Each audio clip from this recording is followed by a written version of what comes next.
the previous episodes of the Nordic series, we pushed as hard as we've ever pushed from the highest point in Northern Europe to the end of the Earth in Nordkapp.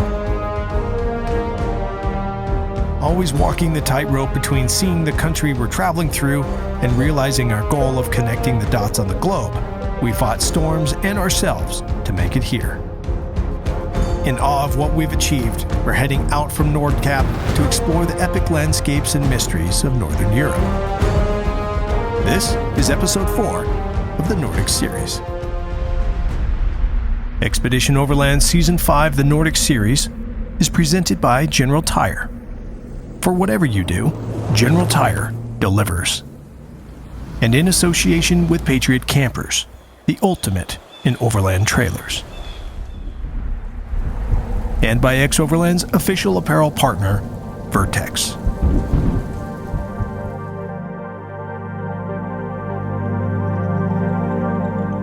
The distinctive geological feature in the distance is the North Cape Horn. The North Cape Horn has served as a geographic landmark for centuries and as a place of sacrifice for the Sami people of Northern Europe. Reaching an iconic landmark like the North Cape is a huge victory for us as overlanders. But equal to that is the opportunity for discovery now that we're faced with answering the reoccurring question of what's next. No matter what we decide, there are lots of miles to cover with little time to do it.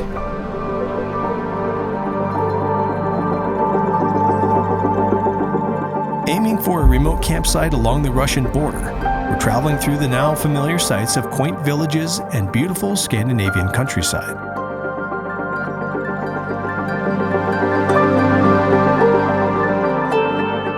Kurt has found something on the map that's got our attention. Though the landscape is beautiful, I'm getting the feeling we're walking into a place with a dark past.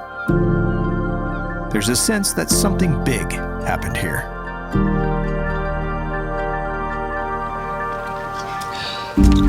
Oh, that's cool. Backside of a building. It would have maybe, either backside or this was the building and they demoed it. Wow. Yeah, it said they blew up all their stuff as they built. Yeah. Wow. Yeah, that looks like one of their roof pieces. Located on the island of Vine Soden, not too far from Nordkapp, the site is more than an outpost. It's a labyrinth bunker system for an artillery battery that housed over 2,000 Germans from September 1942 till the end of the war in 1945. This island is strategically located to protect the inland accessing the Barents Sea, and the Nazis dug themselves into the rocks here and fortified this island with everything they had.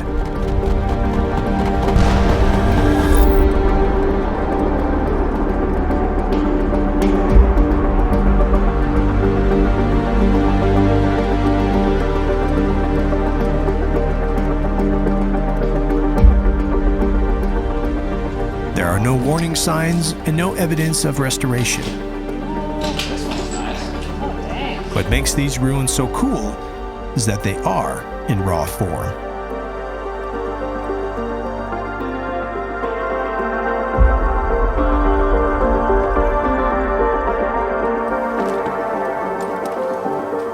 Look at this.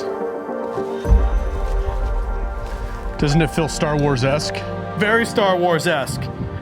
Very World War II German-esque too. Yeah. Well, this sucker's barely hanging on. Yeah, don't poke it. That one's gone. Cool.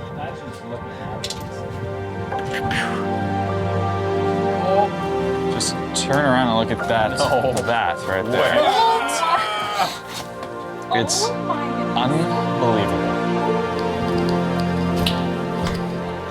Just look at that. It's cold, dark, and wet in here. And it kind of smells old and rotten. Wow, look at it. Just keeps going. Oh my goodness. Oh, this must have been some sort of ammo or food storage. Look at all these wooden boxes, just like the ones I saw outside. Come look at this. Apparently what remains is whatever it was when the last occupants left it behind. Look at this place. Oh Wow. my goodness. 15.5 centimeter EM7FRZ. Peter is most likely looking at an ammunition box for the huge 155mm gun stationed outside the bunker. The German engineered the Vine Soden Island battery so that the troops were housed in concrete bunkers behind the guns.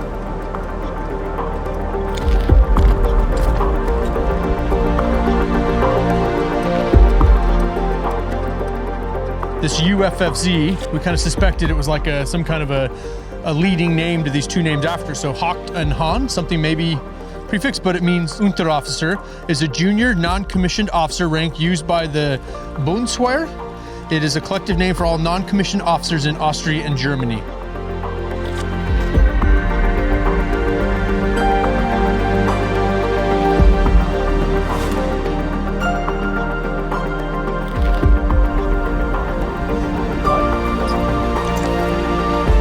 Yeah, that's gnarly barbed wire.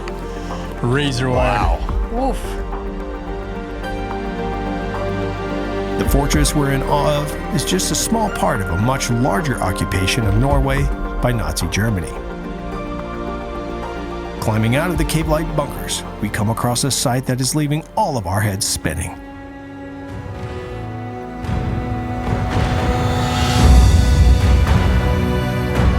What is a World War I era French tank doing on a World War II Nazi artillery battery facing the sea?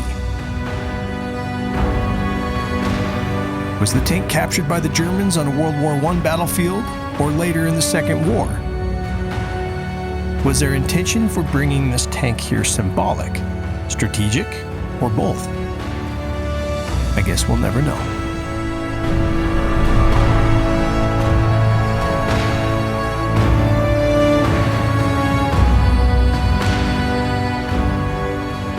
Look at that German symbol on there. Oh, that is so cool. Wow. That's awesome. That's what I wanted to see. Insane. Look at these. Ding, ding. And there's a crack off of that one. You turned it, that's how you turn it. Or if you pulled like one forward, it would turn that way. Other forward, both forward, driving or something like that. Can you imagine the noise of like machine gun rounds hitting this thing? Or even your gun shooting off like right by both our ears, right above my head, right next to your ears. That's intense. Nothing would have prepared me for what we've seen here today. It's spectacular. This is my first time walking amongst really now the ruins of a World War II fortification site, and it's better than what I could have imagined what we've seen on like World War II in color since we were young and all these movies. This really puts it into perspective of what, I mean, we get to walk around almost like what some soldiers back then would have been walking around on, from the Germans to the Russians who may have come through here. And it's a really special thing to be able to come and see such a big part of the history of the world, whether it was the good side or bad side. It's a privilege to be able to walk amongst. I think it's a day well spent. Thought like, hey, let's just go up there for lunch, spend a few hours, and we'll get back to the original place we planned. And I don't know, I think we've been here for, what, 4 or 5 hours now? And could probably spend another day just poking around all the ruins of this German encampment. It's like I found a treasure today. It's kind of how it feels. Like there's parts of me that are like really somber because how serious of a location this was. Then there's parts of me that were like, I'm a kid here because, I don't know, I've been interested in this stuff since I was a kid. So this was awesome. This was awesome. I'm so stoked that we got to see this place. Called Operation Nordlicht, or Northern Lights, the German withdrawal of Norway left a tragic path in its wake. Following a scorched earth policy, the Germans destroyed everything that might fall into the hands of the advancing Russians, including houses and livestock. Vine Soden is a place that can stir up some conflicting emotions. A lot of horrid things happened here, and these are just a part of the larger, even more destructive whole of World War II. With the weight of history all around us, we're all appreciating the present even more. This is the kind of place and experience that changes you, and we're all leaving here with our eyes opened a little wider than when we arrived. Arriving at camp, we're all in need of some alone time to process the day. The recentering process is vital on expedition, and we all approach that a little differently.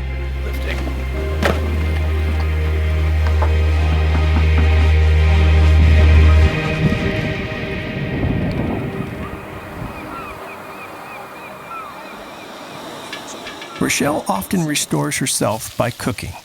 For me, it's journaling, and I've noticed that Peter and Dan like to walk about. However you do it, finding a way to restore yourself while overlanding is one of the keys to thriving. Maybe you know what this is for you, or maybe you still need to find that out. Enjoy. It's part of the Overland's journey of discovery.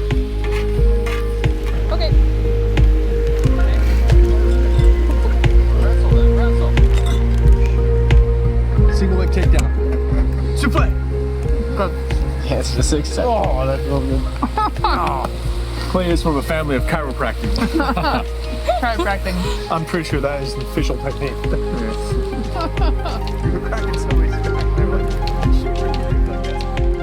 Tomorrow is a new day, and we'll be here for it.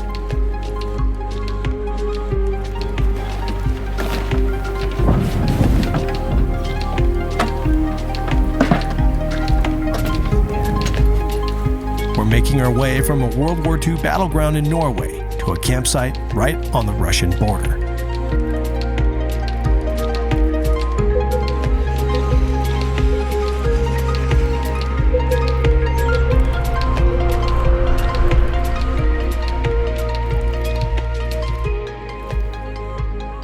All right, so the Norwegian Russian border area, it is prohibited to cross the border by land, water, or air. No worries there, we didn't plan to do that. We're camping on our side, Norwegian side. To make contact across the border, I'm guessing that means you can't yell across the border at somebody. We won't plan to do that. It's prohibited to make offending actions towards or across the border. We wouldn't do that out of respect. Prohibited to remove, damage, or destroy the border marks. We won't be doing that. And then it is prohibited to photograph Russian military personnel and equipment in an aggressive or provocative manner. We'll be very sensitive about that, of course, too. So I think we're all up to speed on what can and can't be done, as we are very near to the Russian border right now. Yeah. And we're going to get a lot closer as we roll into camp tonight. That's awesome. How much of this was happening before they put the sign up? A lot of it, apparently. Yeah. Too much. Currently there's border fences. The Norwegian border fence is yellow and black, whereas the Russian border fence is white and red.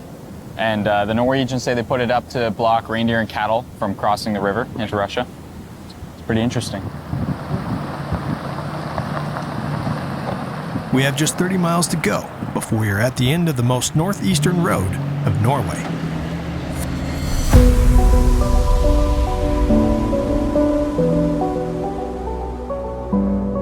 This is King Oscar II's chapel. He named it after himself when he visited here in 1873. So the members of the congregation made a nameplate, and it still hangs here today. But this chapel has a political history. The short story is that it was built to lock in the boundary between Russia and Norway during a contested boundary time. If the Norwegians built a Lutheran chapel here, then it would be an indisputable boundary marker from the Russians. It took 4 years to build, and in the summer of 1869, the new chapel was built. It's built just 1,600 feet from the Russian-Norwegian border. This border has not been disputed since.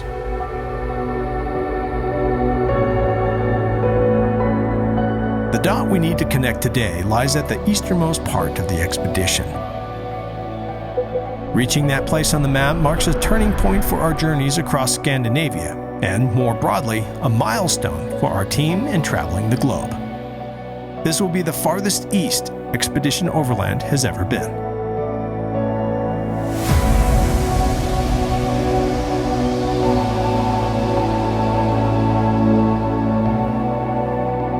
Well, it's always fun to reach the end of a road.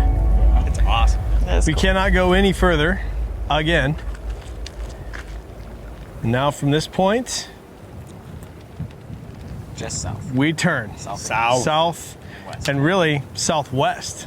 Yeah, we've been doing a lot of northeast. Now it's southwest, eventually back down to Denmark, and then northwesty-ish to Iceland. Yep. The fact that Russia is right across the river from camp is awesome, but not threatening. The nearest fighting battle between Russia and Ukraine is over 1,500 miles away as the crow flies. To put that into perspective, that is approximately the distance between the Canadian and Mexican border in the United States. That's crazy. You can see like a... Yeah, I wonder what... This is pretty dang cool. Kind of weird, but cool. What's significant is like that point. We ought to drive back. If you didn't see it, we ought to drive back there and look at it. But there is a white monument there. Mm-hmm. That white monument is the farthest northwestern corner of Russia. Oh, that's where that begins. Okay. And I wonder what it is from that corner all the way to the opposite end of the corner, which would be like Thousands of kilometers. Oh man, Russia's it's so a big. massive country. We went to Magadan, but then there's a whole peninsula that's south of there. All the way out to the Aleutians, essentially, Yeah. right? All the way up to, clear out there to the Bering Sea. That'd be cool a to long figure ways. out. Yeah. Yeah. We could look, we have maps. I'll put that into the narration right now. Russia is a big country, the largest in the world, in fact, covering 11% of the landmass of the Earth. The distance from Murmansk to Magadan is 11,400 kilometers. That's 7,084 miles. Over 1/5 of the distance of the circumference of the Earth. The camps we make out of our vehicles bring a part of home with us, and here we are camping 25 feet from Russia. And we would like to take a few minutes to show you around our digs. Welcome to Overland Cribs. I'm gonna show you where Kurt and I sleep every night in the alley cab.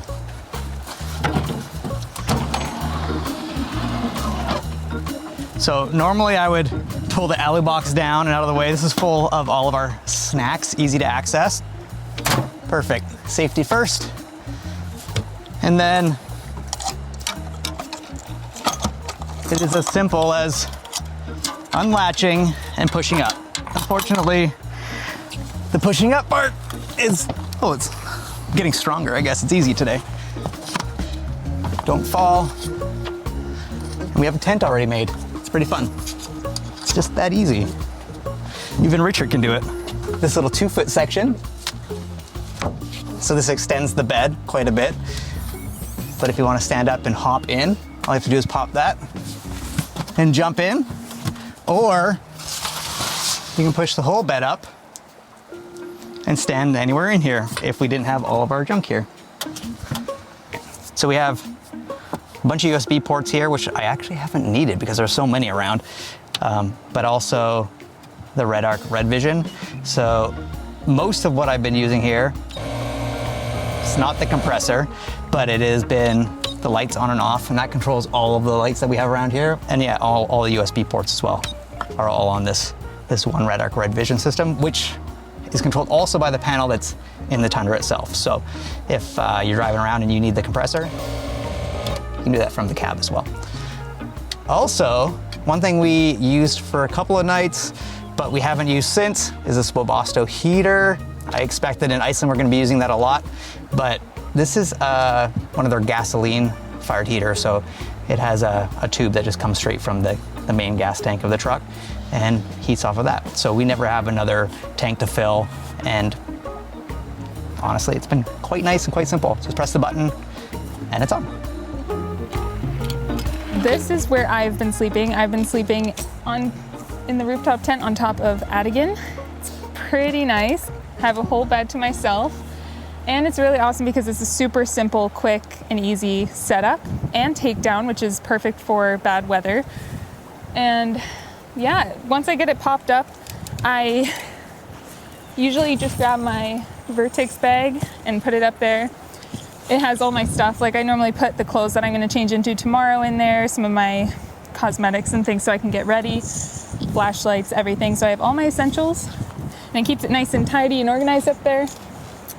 And then I just pack it up and bring it down in the morning. It's really, really nice.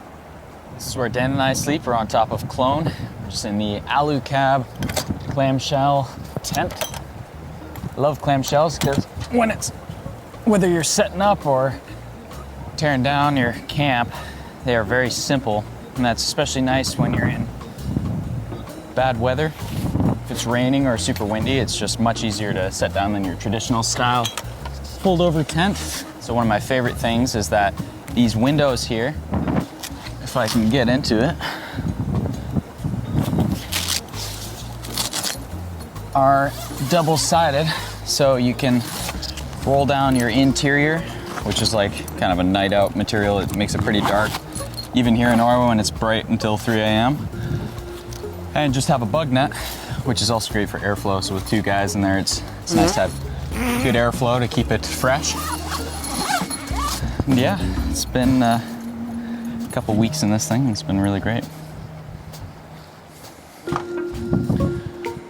So in the back of Forerunner is where Cyrus sleeps. It's on a 60% delete sleeping platform by Goose Gear. He's currently editing a video, but this is where you sleep, right? Correct.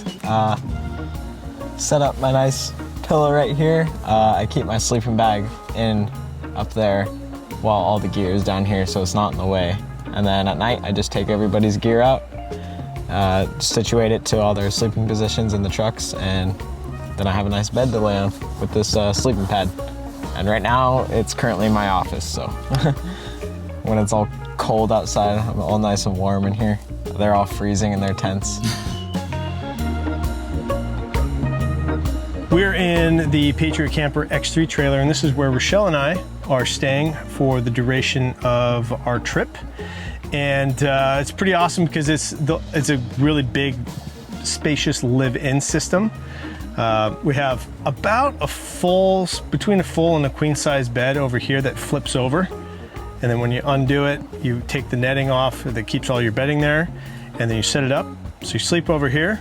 And then on this bench, you have access to a coffee maker. We didn't bring it.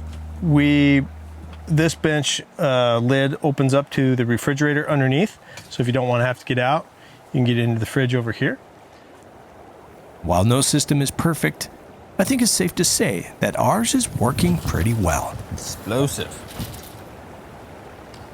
Well, how amazing is this? We had a great dinner tonight. American burgers, some mac and cheese, while sitting in Norway looking at Russia. Right there, that's Russia. The largest country in the world. Kurt and I traveled through Russia back in, I think, 2013 with the E7 project, and we loved Russia. It was awesome to go through there. It's obviously too bad what is all going on politically in the world right now, but as far as what I could say towards Russia, man, it was awesome. We loved it there. It was quite the adventure, and it's great to be back to kind of see it again and to be up in the farthest edge of it. It's all very exciting. It's all very adventurous, and I'm loving it. It's kind of too bad to say goodbye, but we're going to some amazing other places further south from here. We gotta go see all of Finland. We gotta probably touch Sweden again, look through there some more, and make our way to Iceland, which I can't wait for. That's gonna be the icing on the cake, I think, from all of this right now. Excited. On this expedition, we are traveling throughout the far north, into and out of the Arctic Circle. We have been losing daylight on an average of 10 minutes per day. That's an hour every 6 days. The extreme changes in daylight is serving as a reminder to us all. Time is our most precious resource. Our camp here beside the Russian border has been everything you'd like an overland camp to be. It's been fun and relaxing, but the miles await, and as always, time is the antagonist. Russia, that way. That's kind of sad to say goodbye. Bye, Russia. That was a neat spot. That was a super rad spot. Well, we'll make our way to the Finland border next, and then see how far south into Finland we can get today. Awesome. Community.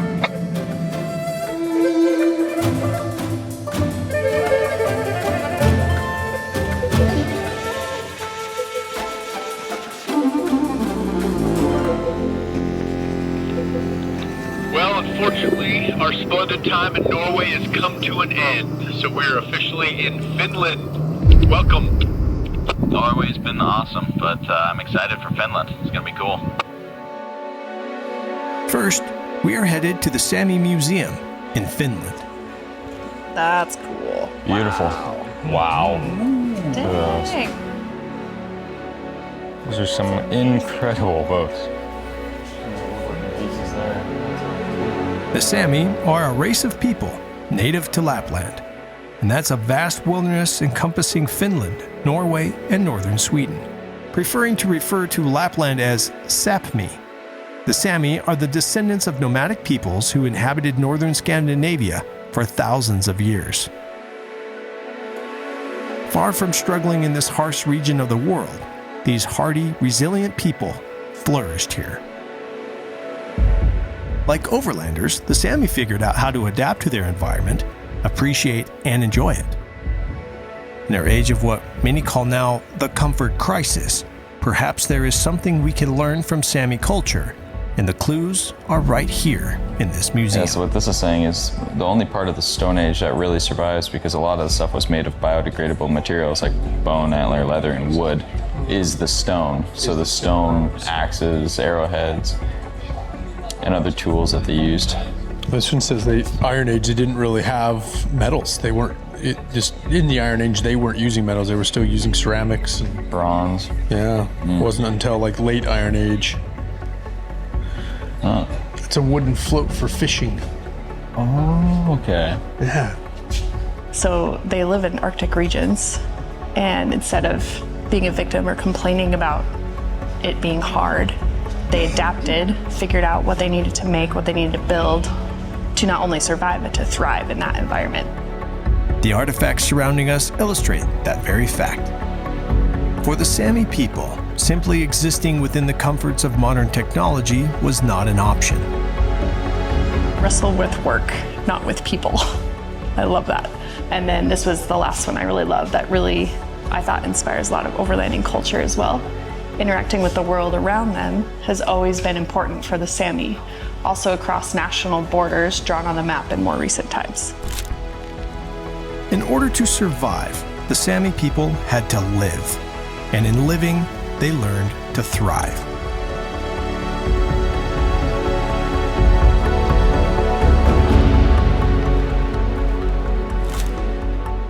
Hey, would you like some coffee?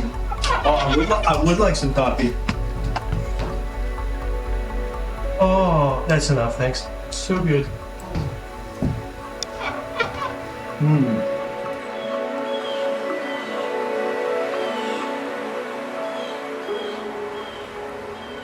Like on many of our expeditions, while we're fueling up with maps in hand, some locals decide to share intel about places they think we should see.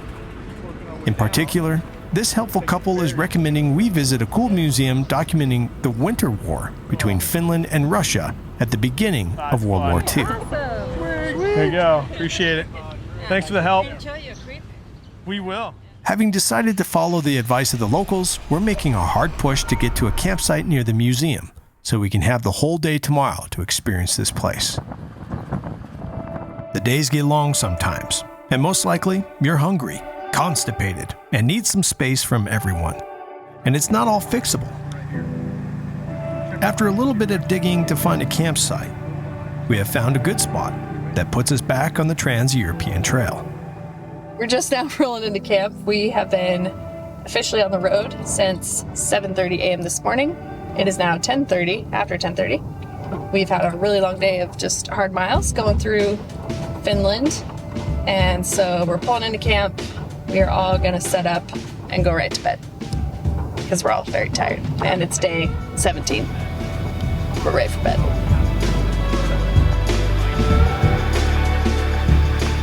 So the attitude of the group needs to be of that of working together through the discomfort to keep the morale high. For the sake of each other.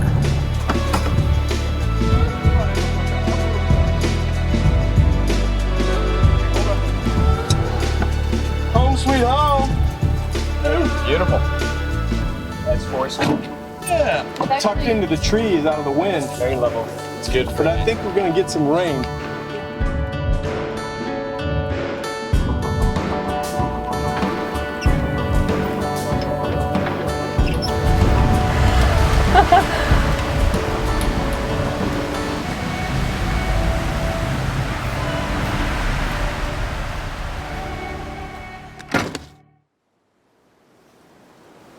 Well, good morning from morning one on the Trans-European Trail here in Finland.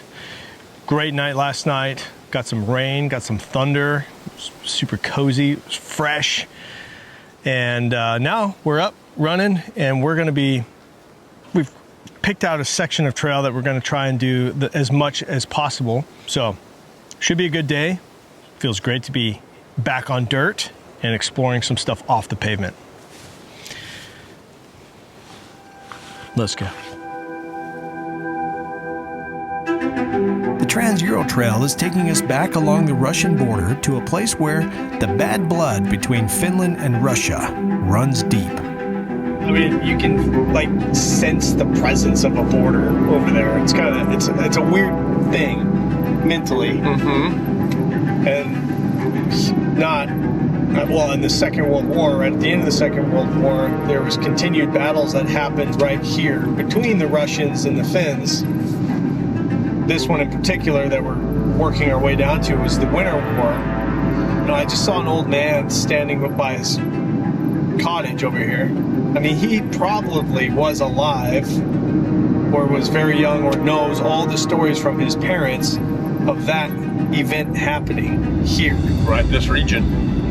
Yeah, these roads would have been being traveled by troops on both sides, perhaps.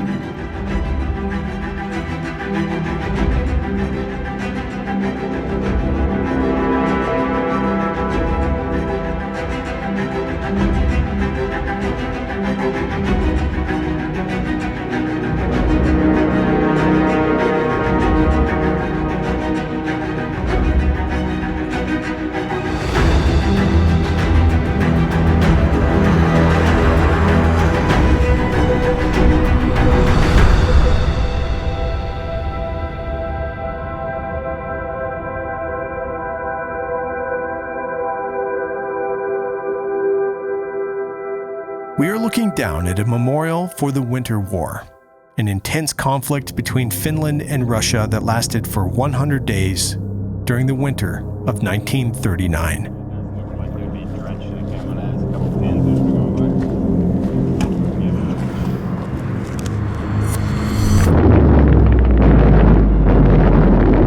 Also known as the Russo-Finnish War, the conflict began as the result of Stalin's demand upon Finland to cede the Karelian Isthmus to Russia. The Russians were suspected of the Nazis, who had just invaded Poland and wished to secure their port city of Leningrad, located just 20 miles from the Finnish border. Finland flatly refused, and the Russians launched a full-scale invasion of the little Scandinavian country. With temperatures dropping to as low as minus 45 degrees Fahrenheit, soldiers on both sides battled each other and the extreme conditions of an Arctic winter.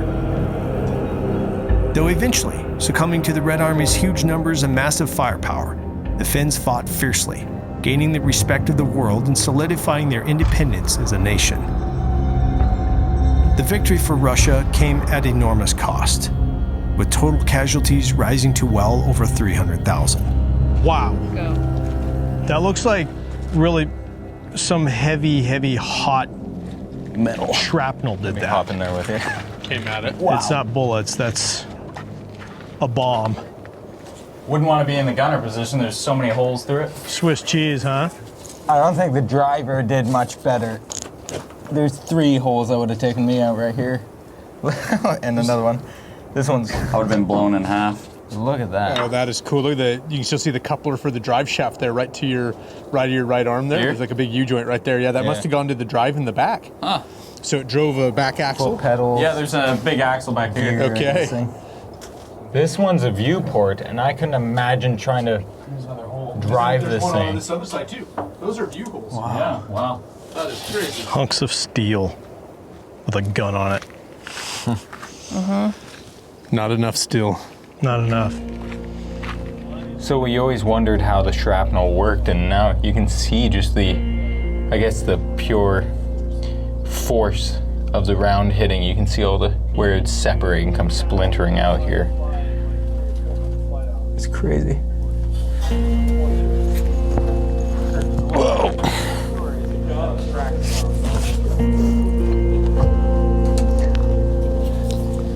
Wow. Yes. You're kidding me. Huh. Whoa. Wow. Wow. That's crazy. And that thing has taken some rounds. Gives you some scale though on what actual tanks look like. Dang. And this is So what is this, guys? looks like a T-26. You nailed Find it. out though. T-26. I told you from when we first pulled in here, I was right. And what's the one outside? Is that a T-26 as well? Probably. The Finns would disable these T-26 tanks with the infamous Molotov cocktail, which was invented during this conflict. The Finns would ski up and throw a cocktail into the air intake of the tanks, causing the fuel inside to explode, bringing these beasts and their occupants to the next life. The seat's been removed. Probably because there's people crawling. But look, it's like boom, boom. Yeah. Guns all there, eh?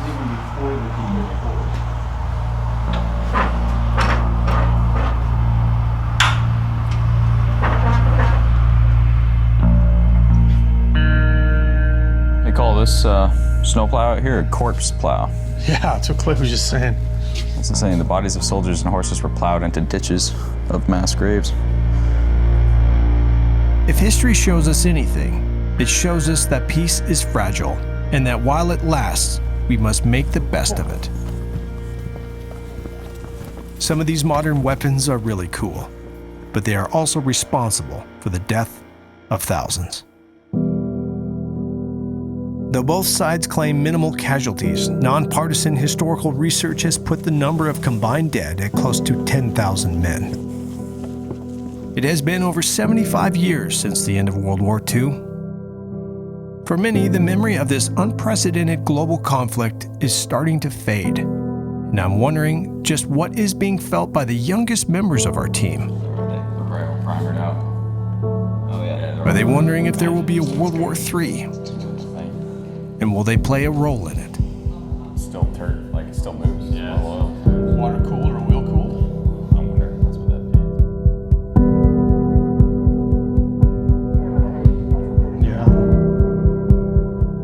I think that within this museum, many of us are feeling what we felt at the Battery in Norway, an emotional space in which the boy and man compete with each other. Oh yeah, it adjusts. Must be like spring loaded. Yeah, it must be spring loaded down inside. Give her a test. That is so cool. Oh my goodness. Double trigger up in front. That's crazy.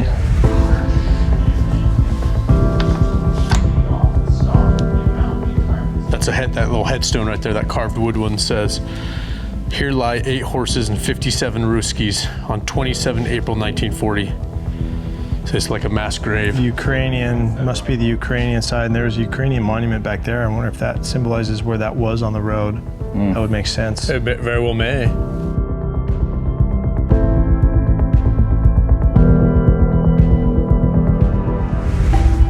Each of these natural stones, which number over 17,000, represent a fallen Finnish or Russian soldier here on the battlefield of Suomussalmi. So we just came around that walk. We were following the line of where some of the Russian troops were entrenched and the Finnish soldiers would have been fighting them.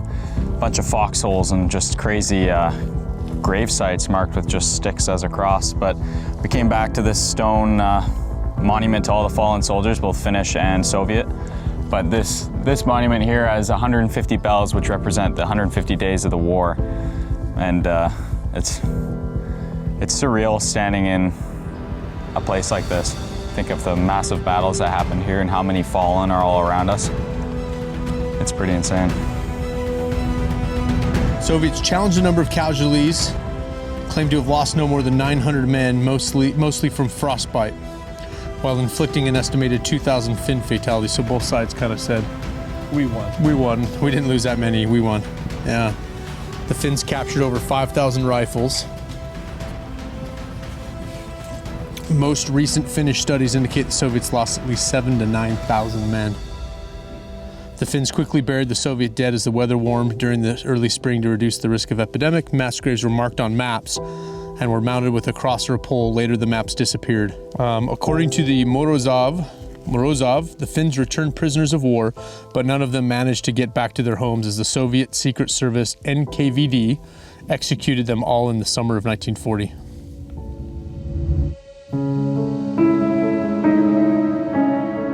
At the conclusion of the broader Finnish-Russian conflict here, the Finns released their Russian prisoners of war to return home to Russia.